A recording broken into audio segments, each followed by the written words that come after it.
Hey everybody, this is Rykard here again, and welcome to another narrated Pokemon Wi-Fi battle. Today's battle is an NU match I had against an opponent by the name of Vastomon, and this turned out to be a pretty crazy battle just because of the first couple turns, which you're going to see in a moment. But judging by what my opponent brought on his team, I see that he has 3 Pokemon weak to Dark, so automatically I'm thinking I'm going to lead with Liepard. It's going to match up really well against pretty much anything. It's Choice Bandit and it has U-turn, so even if it is a bad matchup, I can just U-turn out of there. So that was my mindset for leading off with that. As to give a little bit of an explanation for the other guys on my team, I'll probably do that more so as the battle goes on. But just to keep in mind, I have tested this team thoroughly on Showdown, so I knew I was going to be pretty alright with using it. It's a ton of fun to use, so I hope you guys enjoy seeing me use this team as well. But with that, let's just jump into it right now. So to start things off, as I said before, I led off with my Liepard as my opponent led off with his Basculin. Now normally able to outspeed Basculin, I figured I could just U-turn right away, get some damage, and switch out into a better Pokemon to take this out. But unfortunately for me, my opponent actually is a Scarfed Basculin that packs the Final Gamut move.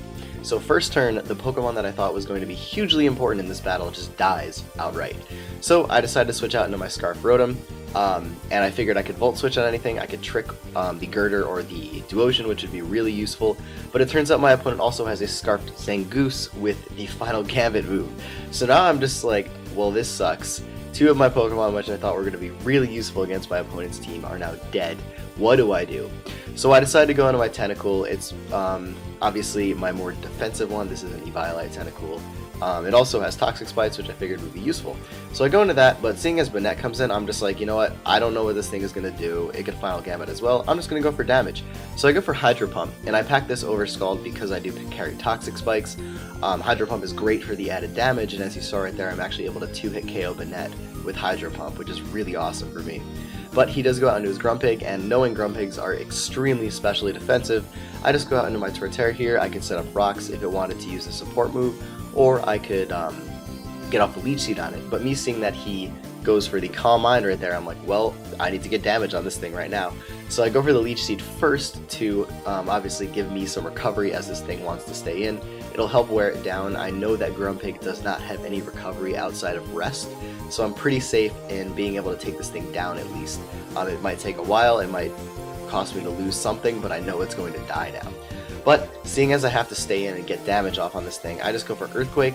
That doesn't do nearly as much damage as I was hoping. I'm assuming this is going to be a max HP, max defense Grumpig to take the physical hits as it sets up with Calm Mind.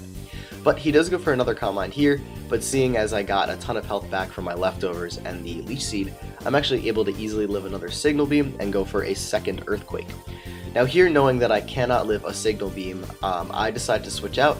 I wanted to basically force him to go for Psychic here, because if he went for Signal Beam, he was going to die in the following turn. So what I do right here is I go out into my Machoke, hoping he goes for the Signal Beam. He might have predicted this though, and he actually does go for Psychic. Psychic probably would have killed Torterra from that range anyway, so that was obviously the better option.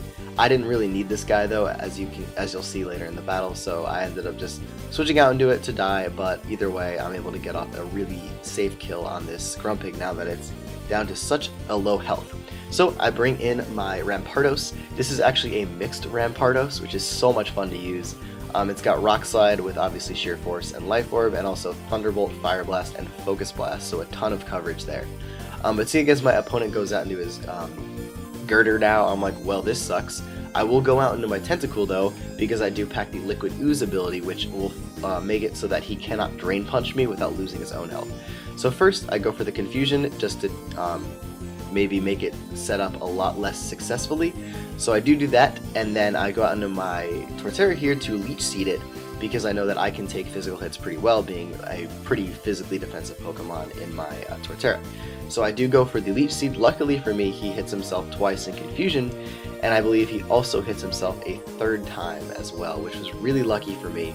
Obviously, that's the point of having Confusion. It's really annoying for your opponent, but I love using it. It's very frustrating, and it's great in a pinch if you need to get some luck. But seeing as now he's obviously going to go for Drain Punch, I do switch out into my Tentacool right here. He snaps out of Confusion, and then he goes for Drain Punch, which actually does about 100 points of damage, but because of the Liquid Ooze, he doesn't gain any of that back. and me knowing that he's not going to go for Drain Punch again, he's probably going to go for a payback. I can easily live that though, so I'm pretty safe in just going for Hydro Pump right here. I get off a huge amount of damage though with the Hydro Pump, and then the Leech Seed is able to kill him off, putting me at around, what would it be? Let's see, 61 HP, which is really nice. But now he goes out into this thing, and I'm just like, well, this is probably game over at this point. Duosion is so annoying. I've talked all about it in that set building video. If it sets up, you win, basically. So now I'm just like, well, I'm not really sure what to do. So I'm going to go out into my Torterra and just Earthquake it until I die. That is the best plan that I have right now. He's Calm Minding. As you can see, Earthquake's doing about maybe 20%, 25%. But he can just recover that off, so what I'm hoping is that I can get him down to a low enough range of health to where I can just bring in my Rampardos and kill it with a Rock Slide on the following turn. Seeing as Rampardos has basically double the attack that this Torterra is, I'm assuming that if I can get it slightly below half health, the Rock Slide will be able to take it out. But as you can see here, my opponent actually opts for Shadow Ball. I'm assuming the reason for that was that he had Psyshock as opposed to Psychic. And obviously Torterra is known for being physically defensive as opposed to specially defensive. But as you see right there, he actually gets a special defense drop, which I'm like, actually this is perfect right now.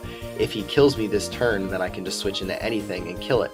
But unfortunately he actually doesn't kill me here, and I'm thinking, well, he's just going to recover all of this off. But luckily I actually get a pretty high damage roll on this Earthquake, so I'm able to take out this Duosion, which is really good for me. I was actually pretty surprised that I killed it right there. But my opponent just kept attacking. He wasn't interested in recovering health, I guess. But either way, it worked out pretty favorable for me in the end, after being completely obliterated by the final gambiting that happened in the first couple turns. And in all honesty, that is a pretty awesome strategy if you're using Gurdurr and Duosion, just because those are the two of the easiest Pokemon to set up with, and two of the most dangerous Pokemon when you do set up with them in the NU tier. So if you can take out a ton of threats right away and just set up, you could probably win most battles in all honesty. But anyways, that was it for this battle, so as always, take care, goodbye, I'll see you next time. Sorry about the infrequent uploads, I'm really sorry about that. I'll try to be more good on that. Better, not more good, that's not proper English. But anyways, thank you all for watching, and as always, take care, goodbye, and I'll see you next time.